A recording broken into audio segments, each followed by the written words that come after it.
Fiscalía General de la República busca vincular a proceso a Rosario Robles Berlanga.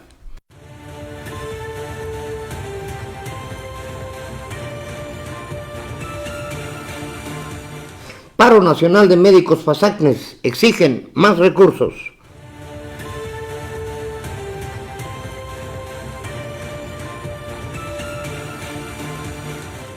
Anuncia Hacienda paquete de 485,000 millones de pesos para darle un empujón a la economía, ya que la recesión, se dice, es inminente.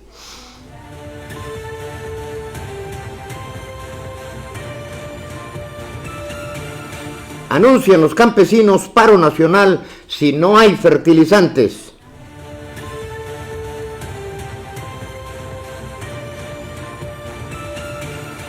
Suman 57 muertos tras motín en la cárcel de Brasil. 16 fueron decapitados.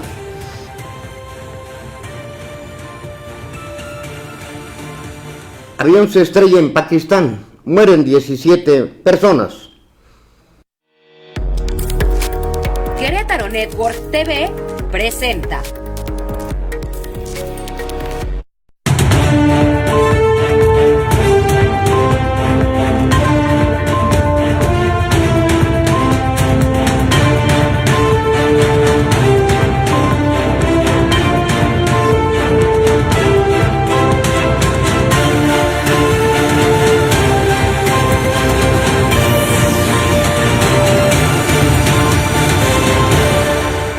Buenas tardes, bienvenidos a nuestra séptima emisión del noticiero a las 3, Noticias con Criterio. Los saludo a su servidor y amigo Juan Álvaro Zaragoza Lomelí para darles a conocer las noticias más relevantes generadas hasta este momento. Les anticipo que en unos momentos más estará con nosotros el ex gobernador de Querétaro, Enrique Burgos García. Como todos los días les damos el santoral. Hoy es santo de Gerardo, Germán y Julita. Felicidades a todos ellos. Vámonos con el video de hoy. Unidos, hacemos la diferencia. Muchas gracias. La lucha contra la trata de personas se ha convertido en un movimiento social donde cada vez más mexicanos se están uniendo para poner un basta a este delito que lacera a nuestro país. Rosy Orozco reunió a miles de personas en el Auditorio Nacional, desde donde exhortó a los más de 100 millones de mexicanos a no acostumbrarse, ni mucho menos permitir la venta de seres humanos y de esclavitud que vive nuestra nación.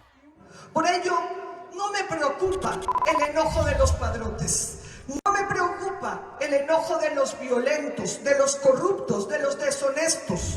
Solo me ocupa el quehacer de los que hoy estamos aquí y que sí podemos hacer algo en favor de las víctimas.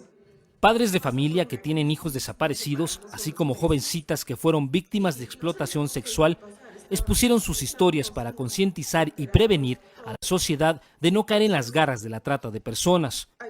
Yo fui enganchada por medio de un enamoramiento, me lleva a prostituir, fueron 2 largos meses para mí, fueron eternos, golpes, humillaciones.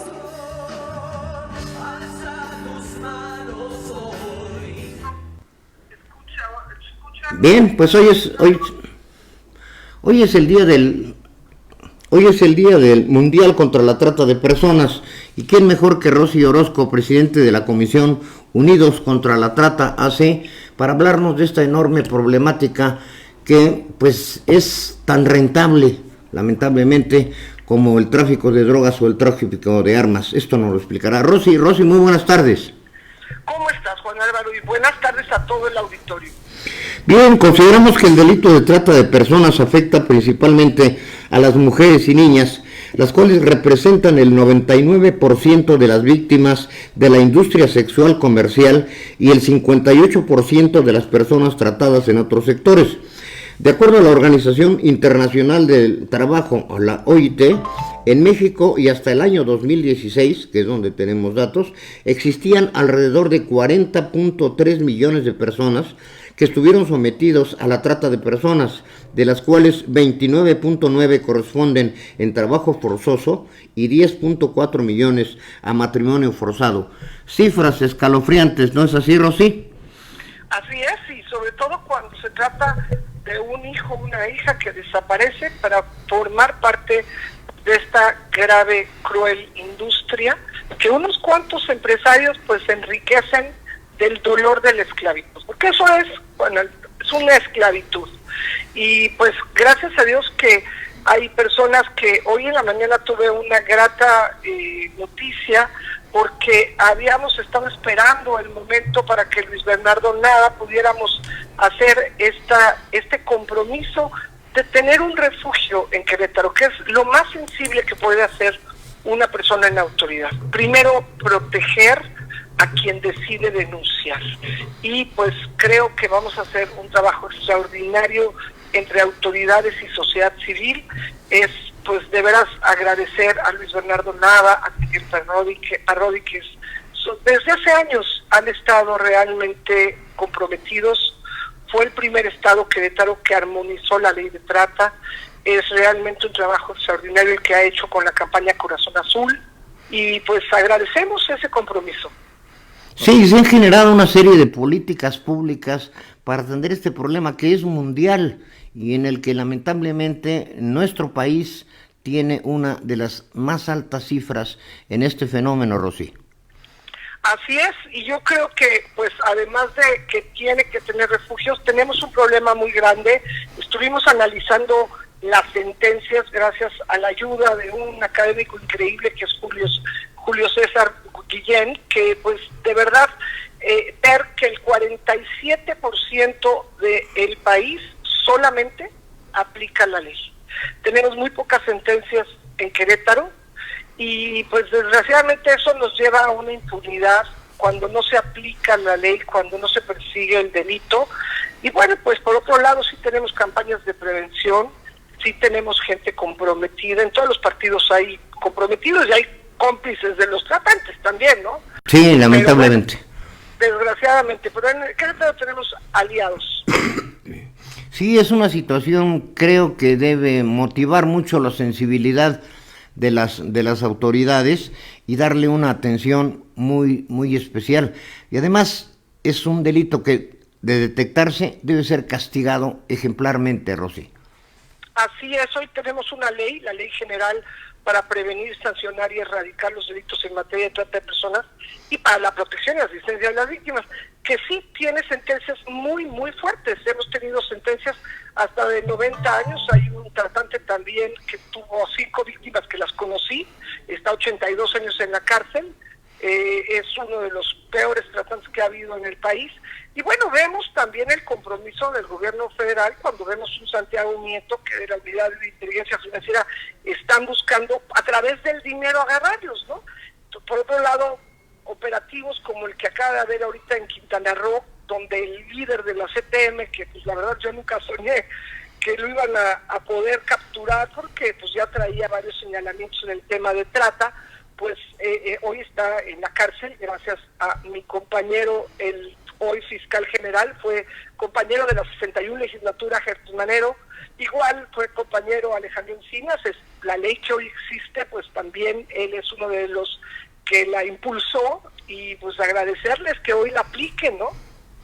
Definitivamente sí, no se trata de cifras frías. Hablábamos hace un momento de números, 40.3 millones de personas sometidas a la trata de personas, lo que antes conocíamos como trata de blancas, es trata de personas, y en su mayoría son jóvenes, son niños y niñas que son víctimas de estos deleznables personajes que lucran y se vuelven inmensamente millonarios con este tipo de actividades que tiene una red mundial muy bien organizada, Rosy.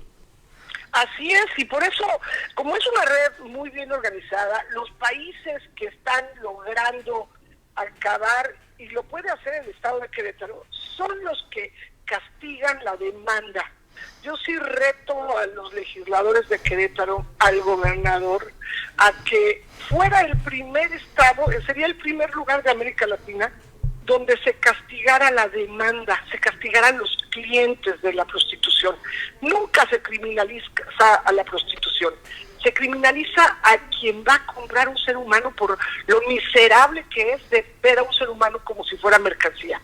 Y entonces se le castiga no con cárcel, porque no cabrían en la cárcel, pero se le castiga con una multa, como en Francia, que permite un fondo de atención a quienes están en situación de prostitución y quieren salir. Eso ha funcionado en los países que ha bajado la trata. Ya ahorita, si te das cuenta, si lees en Holanda, que es Países Bajos, están cerrando ya esas ventanas que eran tan famosas. Pues estuve yo con una persona que trabaja contra la trata allá en Ámsterdam y me platicó que hicieron un estudio, 4 años lo realizaron y se dieron cuenta que el 90% de las chicas que estaban ahí eran víctimas de la trata, no estaban ahí porque querían, eran la mayoría extranjeras y las tragedias, feminicidios y miseria humana que había, pues les llevó a tomar ya la decisión que están avanzando en cerrar estas malditas ventanas y ojalá hiciéramos lo mismo con los malditos giros negros.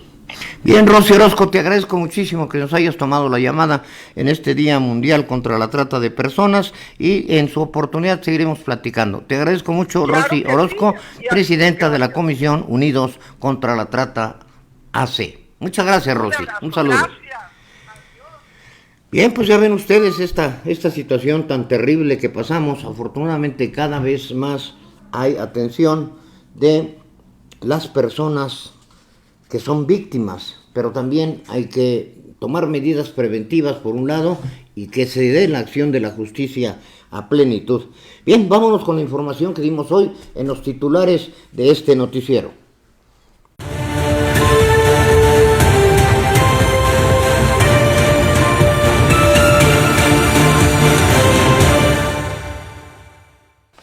El presidente Andrés Manuel López Obrador informó que ya se retomó el caso de la investigación en contra de la exsecretaria de Desarrollo Social Rosario Robles Berlanga por su presunta participación en el desvío de recursos mediante empresas fantasmas.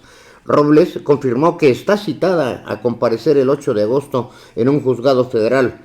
No he sido requerida para comparecer ante la Fiscalía, ni he tenido acceso a ninguna carpeta, señaló en su Twitter esta persona que pues ahora de secretaria de Desarrollo Social está ya bajo el índice de los acusados.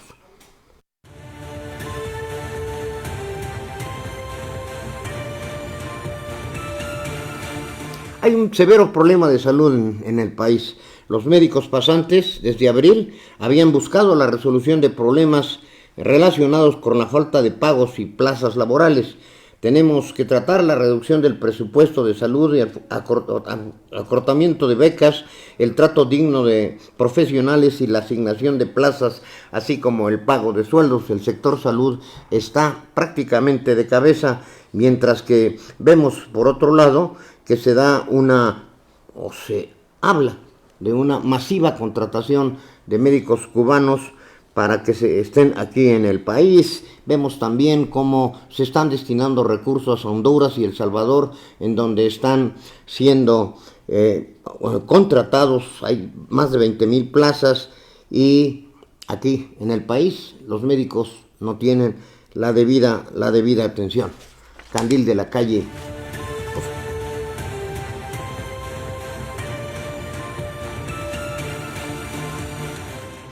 La Secretaría de Hacienda anunció que hay un programa para adelantar licitaciones, ampliar créditos y acelerar la inversión, según lo detalló el secretario de Hacienda, Arturo Herrera. El funcionario explicó que en agosto, septiembre y octubre se licitarán proyectos pensados para el 2020. Urge una inyección de recursos y una recanalización de los dineros, ya que las calificadoras internacionales y los expertos en finanzas hablan ya de que estamos en una recesión técnica.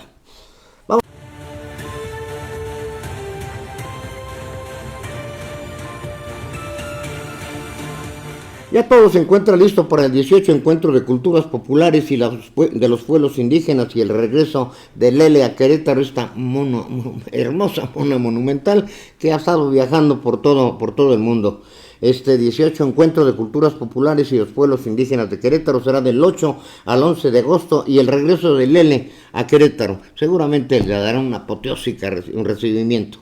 En Amialco, del 8 al 11, se realizarán 47 eventos con una exposición monumental presidida obviamente por esta muñeca que ha visitado varios países de Europa, ha estado en ferias artesanales. Habrá en Amialco talleres, cocina tradicional, exposiciones, cuenta de cuentos, títeres, danza tradicional, exposición de trajes tradicionales indígenas, encuentro de artesanos, encuentro internacional del folclore, teatro, literatura, música, concursos de baile, mapping y pirotecnia, así como una muestra del juego de pelota, según indicó la secretaria de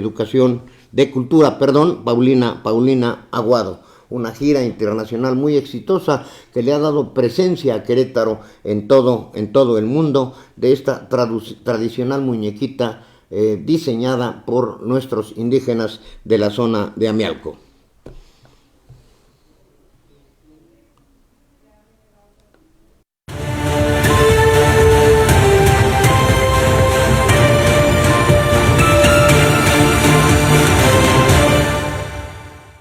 Bien, y en noticias de última hora, hoy el presidente municipal Luis Bernardo Nava supervisó las obras de urbanización por un monto de 1.2 millones de pesos que se realizaron en la comunidad de Montenegro, delegación de Santa Rosa Jáuregui, y que vienen a responder a las demandas de los habitantes en la zona para mejorar su calidad de vida.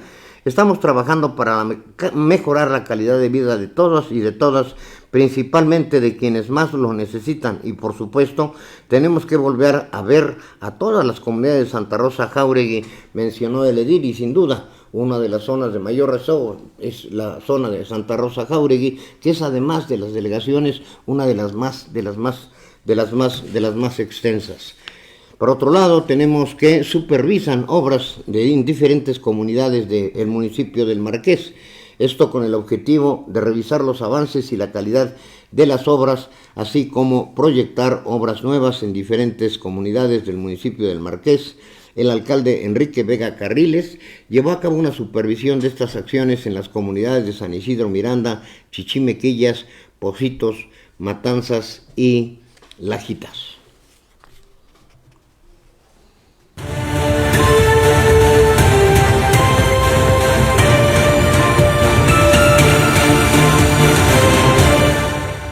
Información policíaca, tenemos que 5 estados es donde se concentra el 42% de los homicidios.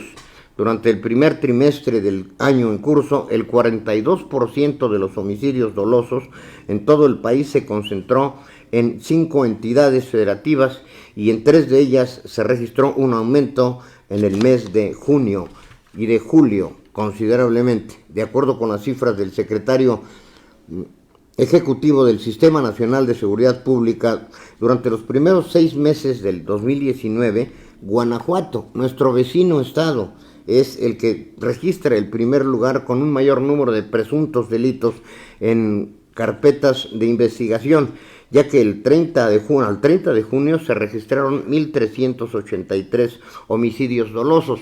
En el Distrito Federal se habla de más de 20,000. Los otros estados más violentos son Chihuahua, Jalisco y el Estado de México. Vámonos con las noticias nacionales e internacionales con nuestro buen amigo Javier García. Adelante, Javier.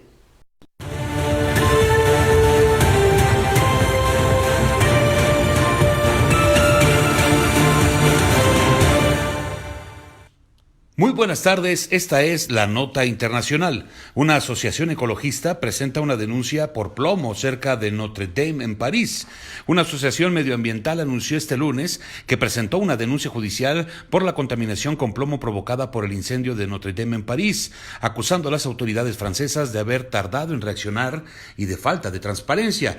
La asociación juzga que las autoridades habrían debido de tomar las medidas inmediatas de reclusión de la población vecina de los trabajadores, así como impedir las multitudes cerca del incendio mientras este se desarrollaba e imponer un alejamiento y reclusión de la población.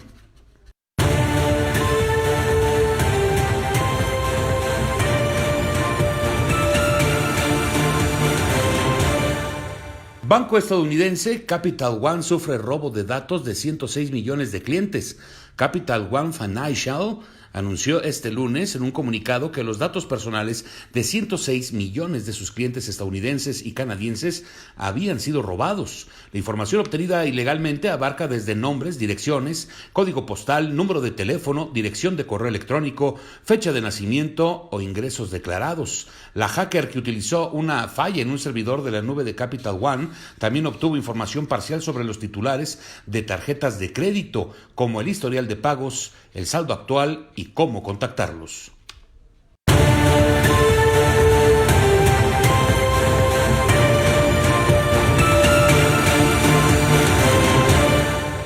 A continuación, las notas nacionales. Aprueban en Tabasco ley garrote, castigarán con cárcel a chantajistas por bloqueo de vías. El Congreso de Tabasco aprobó con 24 votos a favor y 1 en contra en lo general y en lo particular reformas al Código Penal que contemplan la incorporación del nuevo delito de impedimento de ejecución de trabajos y obras, con lo que se castigará hasta con 20 años de cárcel el bloqueo de obras públicas o privadas y cierres carreteros con fines de extorsión. La pena máxima planteada por los legisladores es de hasta 20 años de cárcel y está dirigida a quienes impidan la ejecución de obras exigiendo dádivas, cuotas o la obtención de un empleo, además de que ejerzan la violencia o utilicen a menores de edad en sus movilizaciones.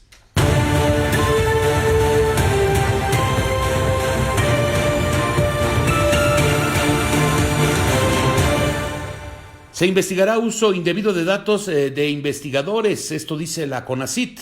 CONACYT conminó al Foro Consultivo Científico y Tecnológico AC a cumplir con la ley y actuar con congruencia con las medidas de austeridad. La institución señaló que dicho foro consultivo utilizó la base de datos del SNI, incurriendo en la probable violación a la Ley de Protección de Datos Personales.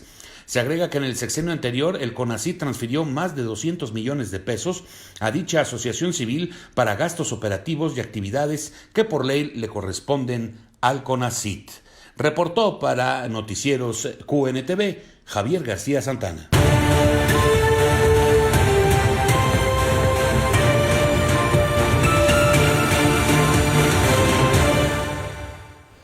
Muchas gracias a Javier por estas notas internacionales. Este asunto de la ley Garrote que se aprueba por allá en Oaxaca sin duda tiene mucho que ver con esta situación que se está dando sobre el anuncio de las marchas, de los paros, de los bloqueos en las carreteras. Es un antecedente y por otro lado sumamente interesante esta situación del CONACYT que también dará mucho de qué hablar. Vámonos a las efemérides del día.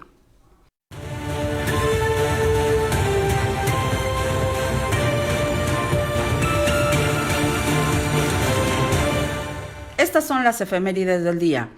Un 30 de julio, pero de 1502, es su cuarto viaje. Colón descubre la isla de Guanaja, a la que hoy se llama Isla de los Pinos.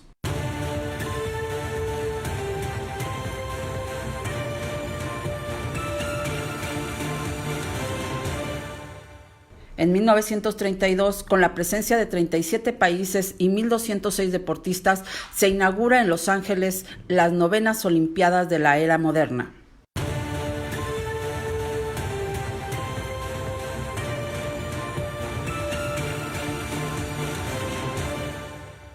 En 2002, en Pretoria, los presidentes de la República Democrática de Congo, Joseph Kabila, y de Ruanda, Paul Kagame, firman un acuerdo de paz que pone fin a 4 años de guerra. Hasta aquí las efemérides del día. Muchas gracias.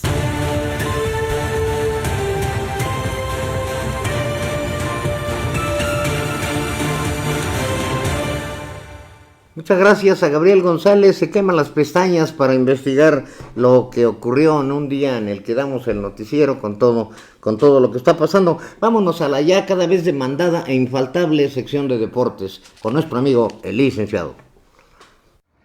Muchas gracias. Esta es la información deportiva.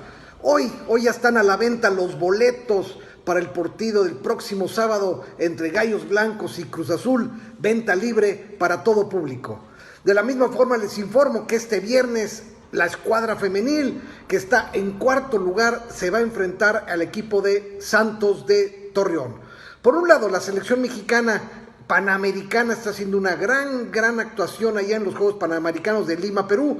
Ya se acumulan más de 35 medallas, de las cuales ya tenemos más de 12 de oro. Sigue la novela entre Marquesín y Mateus Uribe y los rumores de quién va a sustituir a Marquesín, pues está principalmente Memo Ochoa y Thiago Volpi. Esta es la información deportiva más importante al momento. Los esperamos todos los lunes en Querétaro Network a las 5 de la tarde en Gallos Sports.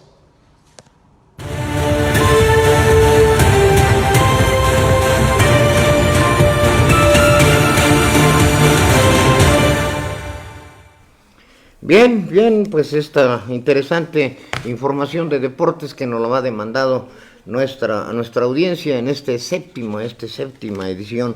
Agradezco muchísimo al licenciado Enrique Burgos García que nos haya accedido a estar aquí, a hacernos el honor de esta entrevista, porque queremos que pues la calidad de los personajes de la entrevista, que tienen muchas cosas que decir, sea transmitida a nuestra audiencia. Enrique, muchísimas gracias. Al contrario, Juan Álvaro, es un gusto y un privilegio poderte acompañar, tener esta conversación, además de la amistad de tanto tiempo. Sí, por supuesto, yo creo que eso es lo más importante. Hace 22 años, Enrique, terminaste la gestión de tu gobierno, un gobierno en donde, desde mi perspectiva, se planteó la infraestructura que ha permitido el desarrollo de Querétaro. Yo recuerdo perfectamente que en aquel tiempo se hablaba, pues sí, el Estado se está endeudando, sí, pero se está endeudando con razón. Tú generaste todo este nuevo desarrollo de vialidades y el crecimiento. Es algo que debe darte mucha satisfacción y mucho orgullo. Pues te lo aprecio mucho, pero efectivamente yo creo que hay en la deuda pública siempre hay que distinguir en todo aquello que significa no solamente gasto, sino inversión. Exacto. Y creo que la inversión en el llamado Centro Sur pues permitió detonar lo que acabas de mencionar, toda esta zona, y el Centro Norte del otro lado, donde está la Universidad Tecnológica, que ha permitido que todo lo que apreciamos aquí en instalaciones, desde la sede del ayuntamiento, ahora donde estamos en este edificio, y muchos otros que albergan bancos, instituciones públicas, privadas, comercios, etcétera, pues ha permitido que la ciudad de Querétaro haya procurado, pues entonces... Fue un detonante para el desarrollo, sin duda.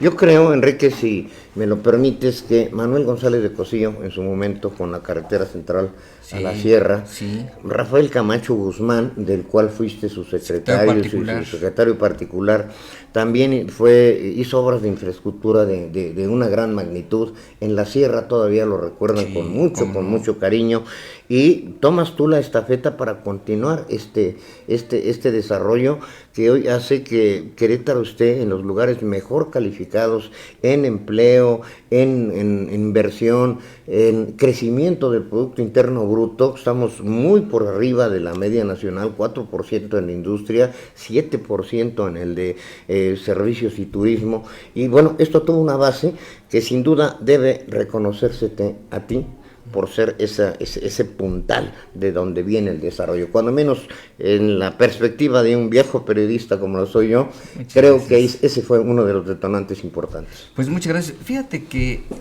en efecto hubo, yo diría que coincidencias, a pesar, Juan Álvaro, de que nos tocó un periodo, el 94 y 95, donde hay una crisis financiera muy marcada.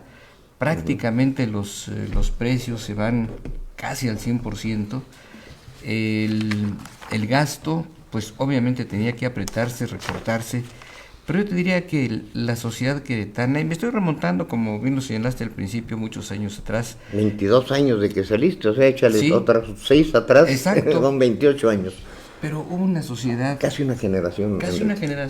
Una sociedad generosa, muchos de ellos ya fallecieron, pero que contribuyeron mucho para que la obra pública, a pesar de la situación financiera que se vino, pudiera continuar en lo básico. Hubo personas como Chucho Oviedo, don Jesús Oviedo, como Pepe Royce, por ejemplo, don Roberto Ruiz Obregón, el señor González del Molino de Félix, mucha gente que... Pepe González también. Pepe González, claro. Personas que coadyuvaron, que colaboraron y que pues efectivamente gracias al apoyo de ellos pues se pudo salir adelante. El Querétaro de González Cosío, como tú bien lo apuntabas, el propio Rafael Camacho, bueno, para no ser excepciones todos, han puesto un eslabón. Y hoy Querétaro, yo te diría que efectivamente es un estado puntero, producto básicamente de su sociedad, de sus mujeres, de sus gentes, de sus hombres, de la participación de los universitarios, de los tecnológicos. Ha sido una buena síntesis, diría yo. Se ha generado una cultura dentro de la propia sociedad, sí, independientemente del el régimen político o el partido político, porque sí, bueno, también a ti se te señala, y vámonos ya a los aspectos políticos, que es de lo que más sabes, mi estimado Enrique, a ti te toca la alternancia y tus compañeros de partido te señalan con índice de fuego por decir que permitiste que la oposición llegara, pero la sociedad te reconoce o te dice que fuiste un gobernante democrático, que fuiste el primero que permitió que sin trampas y sin manejos se diera la voluntad de la población hacia dónde quería ir. Y como tú dices, se dio precisamente esa crisis de diciembre famosa, sí, un descontento generalizado por una situación nacional. Se presenta también en ese tiempo el grave problema de los maestros que te toca, sí, bueno, al gobierno federal y a ti en lo particular.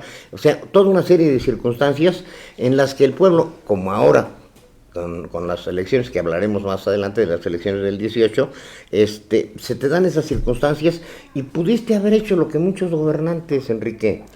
Es decir, aquí manda el PRI y aquí vemos cómo le hacemos a los mapaches, la operación Carrusel, el ratón loco, todo lo que sabemos que ocurre, sí, y dejaste que las cosas fluyeran de acuerdo a la voluntad de la población. En la balanza, ¿qué te pesa más? ¿Ese señalamiento de tus compañeros priistas, el decir, pudo haber metido las manos para seguir en el poder, o este sentimiento de la ciudadanía de decir, bueno, se dio la alternancia, como después nos anticipamos, en el 2000 se da la alternancia en todo el país?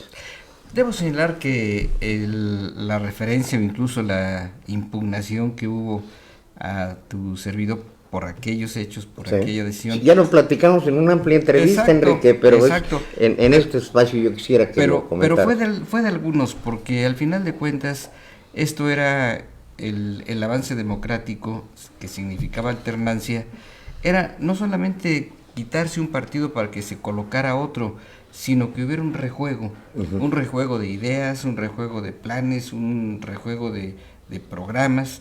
Y eso fue lo que ocurrió, porque después de aquel primer relevo, pues se dieron efectivamente las alternancias. Hubo un partido en el poder, regresa otro partido en el poder, y creo que ese es el sentido de fondo de la democracia: reconocimiento, respeto al voto, respeto a la voluntad popular. Y Querétaro, hoy en día te diré, es un estado que marcha establemente a partir, yo diría, de que se dejó correr con toda libertad, y además porque así correspondía, no puede ser de otro modo, ese flujo democrático que tenía que ser. Si no hubiera ocurrido así, hubiera sido una sociedad agraviada, enojada, molesta, cuyas salidas no sé en qué hubieran acabado. Pero esta salida, es decir, el juego democrático es el que legítimamente debe conducirnos, y así ha ocurrido. Cambió el gobierno de un partido político, regresó a otro, vuelve a regresar, y así será en lo sucesivo. Sí, yo creo que la sociedad ya sabe cobrar facturas, Enrique. Exacto. Ya demanda al gobernante en turno, si hizo bien las cosas, premiarlo; si hizo mal las cosas, pues es una forma, exactamente, definitivamente. Enrique Burgos termina en el 97 y vienen los periodos de Ignacio Loyola y de Paco Garrido. Nuevamente se da la alternancia para que José Eduardo Calzada Rovirosa llegue al poder, y tras 6 años regresa a Acción Nacional con Francisco Domínguez Servién. Y vamos a ver qué pasa en el 21, porque están ocurriendo muchas cosas. Sí. Sobre esto mismo yo quisiera que tú nos dieras tu análisis, tu perspectiva de lo que ocurrió en las elecciones del 2018, licenciado. Pues efectivamente yo creo que hubo un desgaste muy marcado. básicamente por condiciones de tipo económico y de tipo de seguridad. Algo que pues sensibiliza mucho a la gente en sentido positivo, en sentido negativo, es que a cualquiera le gusta tener una base económica, lo que sea, pero que le permita cierta seguridad, cierta certidumbre, para que esa persona y su familia puedan decir, esta semana o este mes tengo oportunidad de comer, de vestir o de garantizar que sus hijos vayan a la escuela, en lo básico. El otro tema que afloró en todo el país, pero que por las características, por la ubicación de Querétaro, pues no podía excluirse del todo. Pero en la elección federal, en la elección presidencial, desafortunadamente el tema seguridad pues llegó a extremos. Y la corrupción, ¿no? También, y la corrupción, hay que reconocerlo, efectivamente, esos dos temas, lo que ocurrió pues que hoy ha aflorado con Petróleos Mexicanos, por ejemplo, creo que fueron factores que, como bien acabas de decir, finalmente lo cobró la sociedad. ¿Qué corresponde ahora? Bueno, a todos los partidos políticos, pero como yo militante del PRI, pues tenemos que asumir las lecciones, por duras que sean, por fuertes que sean. No se tiene hoy la mayoría en el Senado de la República, no se tiene mayoría en la Cámara de Diputados, bueno, ni la presidencia, por supuesto. Creo que la oportunidad será de asumir una actitud crítica, fuerte, constructiva, que nos permita decir el camino para acceder genuinamente al poder político, al poder público, es por la ruta de los partidos políticos. ¿Qué hay que hacer en el PRI? Mejorarlo, revisarlo, estructurarlo, criticarlo. Como decía Hugo Gutiérrez Vega, ejercer la crítica. Nuestro embajador itinerante. Nuestro gran embajador Hugo, sí. Bien, recordemos, antes de entrar a este análisis rápido, porque tenemos poco tiempo, ya sabes que la televisión es muy demandante, Enrique, lo sé. Yo quisiera una pregunta muy personal.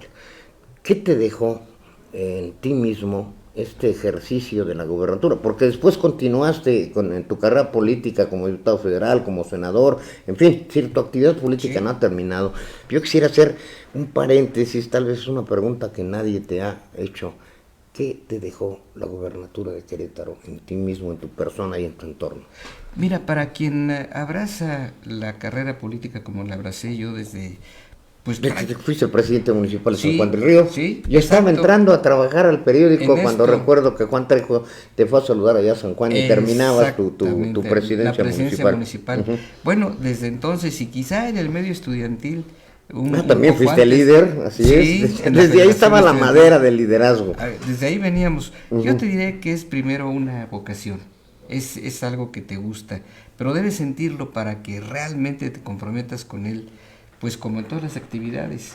Quien es un comunicador lo debe sentir como lo haces. Sí, por vocación. Por vocación. Y nos da gusto hacerlo. Exacto. Otro ejemplo, el torero recibe cornadas y revolcones. Se juega la vida. Se juega la vida, pero ahí está. Y en la vida política es lo mismo, es lo que te gustó, lo que abrazó. Efectivamente es muy dura porque hay momentos muy complejos, muy difíciles, y hay momentos de mucha lucidez, de mucha... Lo que más te puede... Me refiero a una experiencia como la de tu servidor, lo que más puedes agradecer es el honor de haberle servido a Querétaro, sí en la presidencia municipal, pero ser gobernador de Querétaro es un enorme honor. Definitivamente es lo máximo a lo que se puede aspirar en una carrera política. Exacto. Independientemente de la presidencia de la República. Bueno, sí. Rápidamente, te vamos a comprometer para hacer una entrevista más amplia, porque todo esto pues hay que ahondarlo. ¿Cómo ves las elecciones en este momento en el partido? Ya el PRI ya supo recuperarse después del golpe del 2000, este golpazo que tiene en el 18, y están unas elecciones en las que se están agarrando, pero hasta con la cubeta. Sí, ¿Qué nos puedes decir de esta elección? Y te comprometo a ver si sale por ahí quién es tu favorito. Si no, mira, no te preocupes. Correcto. Pero bueno, yo sé cómo eres, Enrique. Gracias. Mira, efectivamente es una lucha interna fuerte, muy, muy marcada. Como va a ser un proceso de elección directa, habrá la oportunidad de que no se diga, a ver, a mano alzada, ya vi quién sí, ya vi quién no.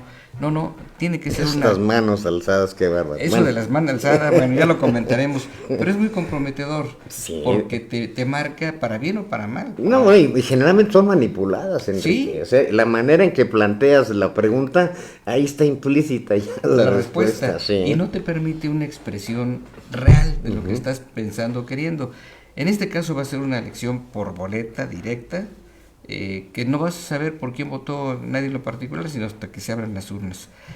Los dos participantes, tanto el licenciado Moreno como Ivonne, pues han hecho un trabajo, yo te diría, esmerado.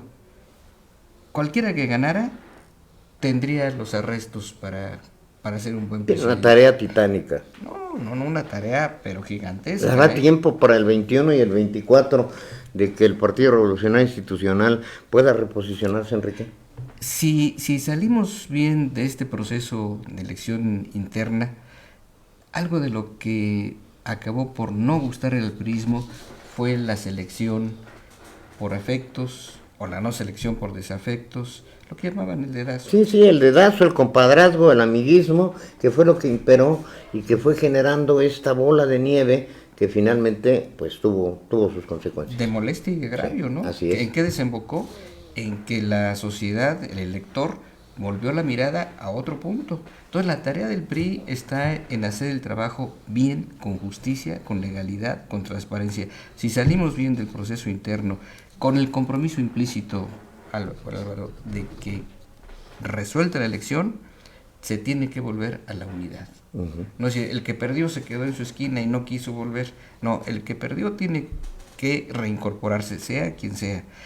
Tiene que tener la generosidad de reconocer. Y el que gane tiene que ser también generoso en la victoria. Y humilde, ¿no? Y humilde en la victoria e incorporar al que no llegó. Esa es una tarea para los dos. De eso depende el futuro del PRI. Si tienen la calidad de no excluir, tendrán oportunidad. Si tienen el privilegio y la calidad también de incluir, la oportunidad vendrá. Bueno, y tú sigues en activo, ¿no? Sigues en activo en el partido, sí, o sea, sí, participas, sigo. Eres uno de los grandes activos del Partido Revolucionario Institucional, no seas honesto, debe decir humilde, gracias porque realmente yo he seguido tu carrera política, has estado en el Senado, en el Congreso, bueno, nosotros nos hemos hablado por teléfono seguido, sí, cómo no. Y porque para mí es un referente importante quien logró gobernar a nuestro queridísimo estado y después estar en los foros más importantes como son el Senado y el Congreso de la Unión, pues hay muchas cosas que aprenderle. El tiempo nos apremia. Yo quisiera que nos hablaras sobre esta cuarta transformación. ¿Cómo consideras la actitud del presidente y si efectivamente podemos estar hablando de una cuarta transformación, Enrique? Mira, primero te diría, el presidente, el partido Morena, el presidente López Obrador, llegan, y hay que puntualizarlo, llegan por un proceso genuino. Ahí sí, no hay ni quien se lo diga. Más del 53. No hay quien se lo redate. Está ahí. ¿Qué ocurre ahora en el ejercicio de gobierno? Yo creo que una es la carrera puramente social y la condición distinta de ser jefe del Estado mexicano, en donde pues tienes que guardar el equilibrio con los otros partidos políticos, donde tiene que guardar el equilibrio con los distintos estratos sociales y económicos, incluso en el exterior. Yo diría que siendo un mundo interdependiente, el presidente debe abrir más los espacios hacia afuera. En las reuniones internacionales creo que debe acudir, creo que debe asistir. ¿Por qué? Porque el mundo es interdependiente. Ya no podemos vivir en esta ínsula, que lo fuimos en décadas, pues sí, porque así estaba el mundo, pero hoy cambió el escenario. Es el presidente, lo respetamos, pero también válido, con todo respeto, decir en dónde hay diferencias. Sí, que rectifiquen algunas cosas que es evidente que se ha equivocado, ¿no, Enrique? Por supuesto. El cambio que hubo en Hacienda, ojalá que sea para bien y que a él mismo, al propio presidente, le haya servido como una gran reflexión. Cuando renuncia Ursúa, fueron desacuerdos. El propio Ursúa lo dijo, hemos tenido desacuerdos. El actual secretario, el licenciado Herrera, bueno, creo que es una gente calificada, pero ojalá haya esa capacidad de no imponerle al equipo, sino de oírlo, de escucharlo, de escuchar a la sociedad. Sí, porque ya estamos, lo dicen los expertos, prácticamente en una recesión técnica. Las expectativas son del crecimiento menor al 1%, lo que pondría en graves aprietos al país.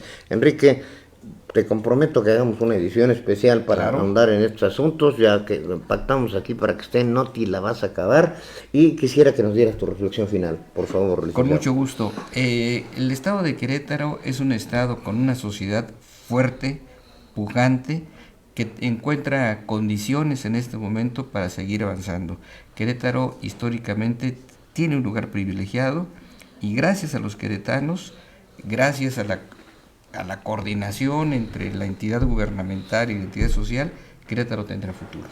Enrique, un gusto, un placer que me hayas acompañado en este noticiero. Con todo aprecio, nos veremos pronto. Seguiremos, por supuesto que sí. Muchas gracias al licenciado Enrique Burgos García, ex gobernador de Querétaro, ex senador, ex diputado federal, ex presidente municipal de San Juan del Río, y un hombre sin duda que puede andar en la calle como lo hace, con toda la tranquilidad, sin barros, porque así te veo. Gracias por todo. Como acostumbras decir, Enrique, ¿cuándo nos echamos el cafecito? Un cafecito. Muchas gracias, Enrique. Vamos a continuar con la sección de espectáculos. Gracias al licenciado Enrique Burgos García.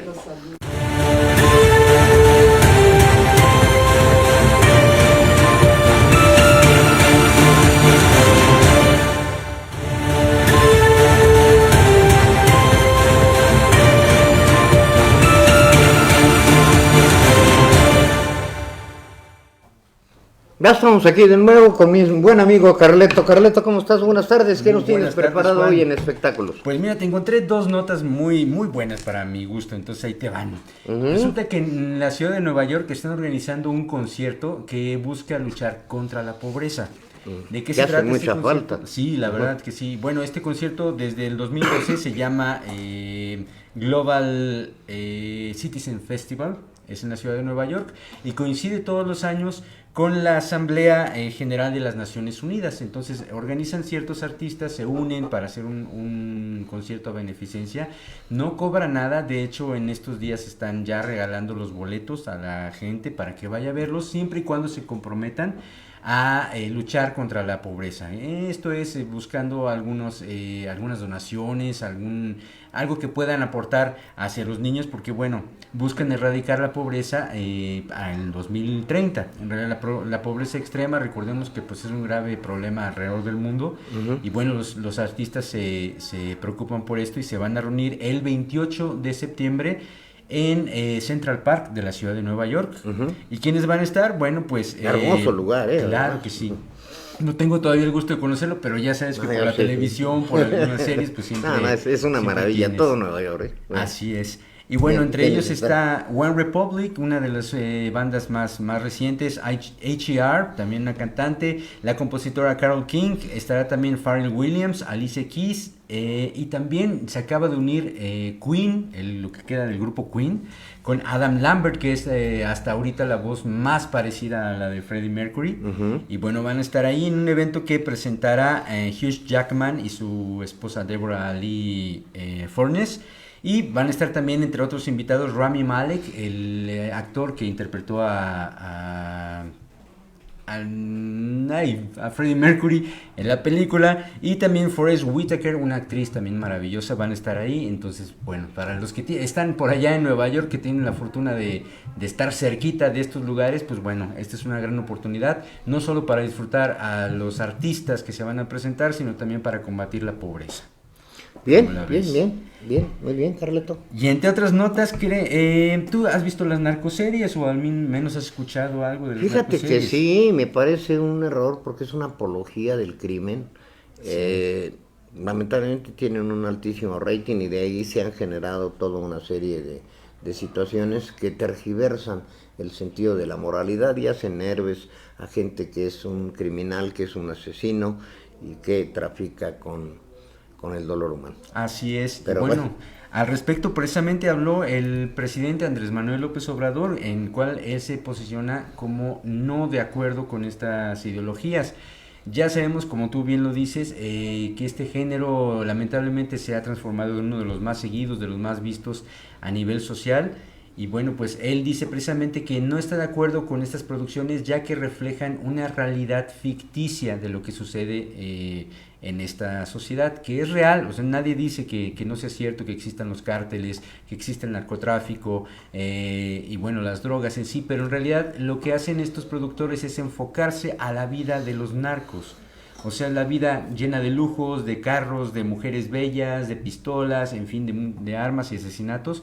Pero la realidad que trae todo esto del narcotráfico también involucra a la salud de la gente, a los que consumen la droga, y pues que es una realidad que no se puede ocultar y que pues está llevando muchas personas dentro de estos males, ¿no? Entonces lo que busca, y lamentablemente también las palabras del presidente, pues como siempre son mal interpretadas también por algunas personas, entre ellas el diputado que está a cargo de la cultura y la cinematografía en México, que es el señor Sergio Meyer, que dice, bueno, es que a la gente lo que pida, pues sí, estamos de acuerdo, que sí, la gente, como dices tú, si es un tema que pega y la gente pues dice al final de cuentas, yo quiero ver narcoseries, pues ahí se van a quedar. Es como la época nefasta de las ficheras, por ejemplo, Carleto, ¿no? ¿Te acuerdas? O sea, estaba Rodolfo Echeverría, presidente, hermano del presidente Luis Echeverría, y se da esa tendencia de generar películas de ficheras, etcétera, que poco o nada nos dejan,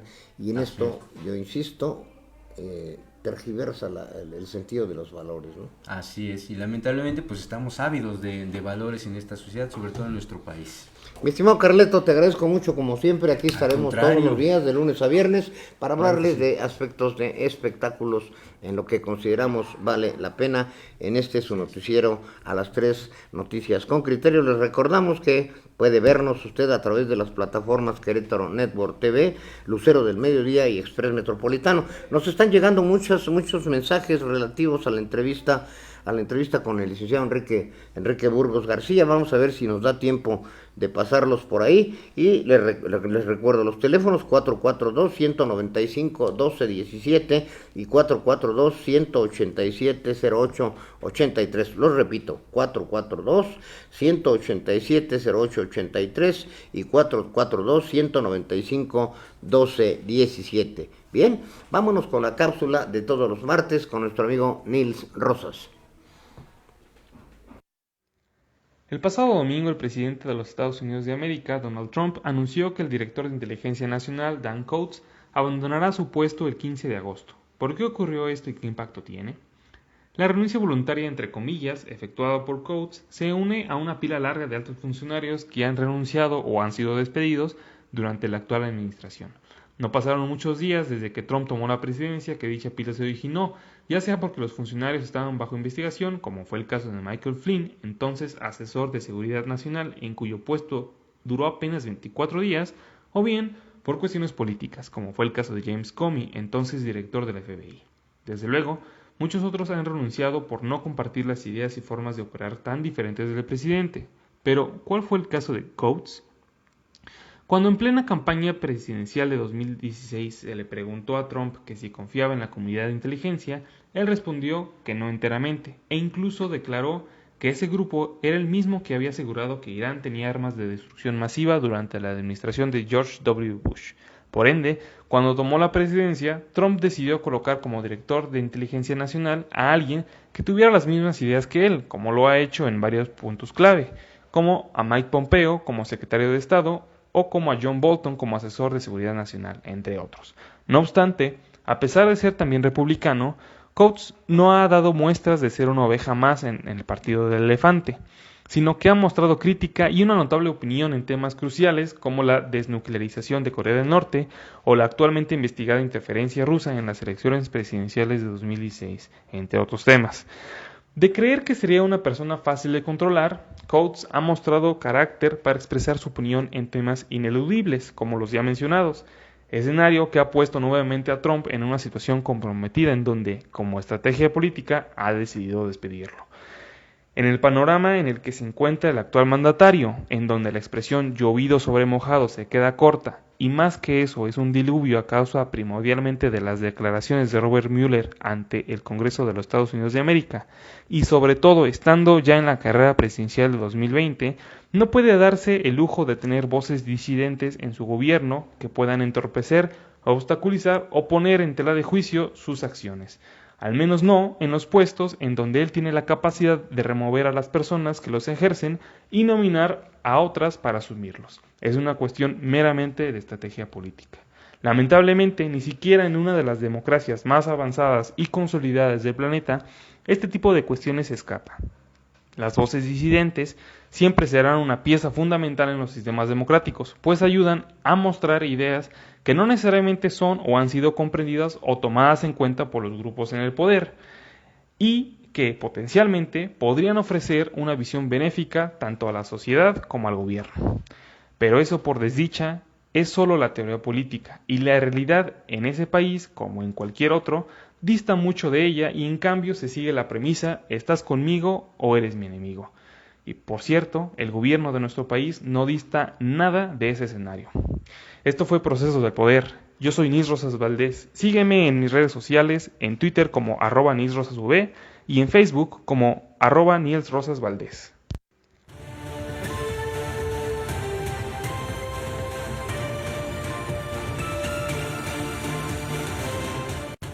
Bien, pues esta es la colaboración de los martes de nuestro experto en asuntos internacionales, Nils Rosas. Él escribe regularmente para Express Metropolitano y también tiene su columna en el periódico El Universal. Muchas gracias a Nils, aquí lo tendremos todos los martes. Muchas llamadas, se los agradezco mucho la presencia del exgobernador, exsenador, exdiputado, expresidente municipal de San Juan del Río.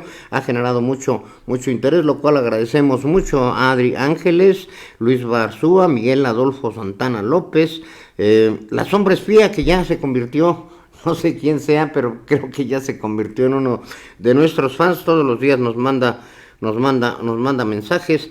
Hay por aquí también otras notas. Jesús Guevara Sandoval, uno de nuestros colaboradores, le envía saludos al licenciado Enrique Burgos García. Con mucho gusto los hacemos llegar, porque ya les comenté que vamos a preparar un especial, y también accedió a que esté en una entrevista con nuestro buen amigo de Pancho Porfirio en su noticiero.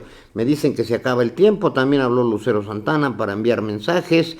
Tati Gala nos felicita por el gran invitado que tuvimos hoy. Adri Ángeles, en fin, Antonio Pérez, saludos. Erika Morín, José Bermúdez, Dante Uribe, Carlos Mejía, los felicita por el noticiero. Marian Ayala, Sonia Trijueque, Claudia Ambriz, Antonio Pérez, Erika Morín. Muchas gracias por todos. Llegamos así a la séptima edición de A las 3 Noticias con Criterio. Nos vemos mañana, si usted así le parece, para estar bien informados. Ya lo sabe, es hora de comer. Provecho.